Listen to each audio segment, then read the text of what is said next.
முதல் முறையா இந்த மாதிரி இப்போ 2-3 நாளாகவே உங்களுக்கு தேங்காய் கடலை போட்டுட்ருக்கோம், வீடியோ போட்டுட்ருக்கோம். இன்றைக்கி எள்ளு நேற்றே உங்கள்கிட்ட சொல்லியிருந்தேன், எள்ளு கூட வீடியோ போடுறேன்னு சொல்லியிருந்தேன்.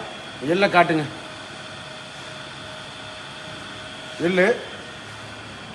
எள்ளிலிருந்து எடுக்கிற எண்ணெய் நல்ல எண்ணெய். இந்த மிஷின் பார்த்தீங்கன்னா 3 HP தான். 1 மணி நேரத்துக்கு 50 கிலோ ஓடுது. புண்ணாக்கு பாருங்காடி பட்டையாக வரும். இதில் ஆயில் கண்டே இருக்காது. இந்த சூடாக இருக்கிறதுனால இப்போ தெரியுது. இங்கே பாருங்கள் புண்ணாக்கு எப்படி இருக்குன்னு பாருங்கள், கொஞ்சம் க்ளோஸாக காட்டுங்க. பட்டையாக வரும். ஆயில் எப்படி வருதுன்னு பாருங்கள், தெளிவாக நல்லா வேகமாக வரும். இது கொஞ்சம் க்ளோஸாக காட்டுங்க. ஆயில் வர்றது நல்லா காட்டுங்க, 2 பக்கமும் காட்டுங்க. அப்படியே வாங்க,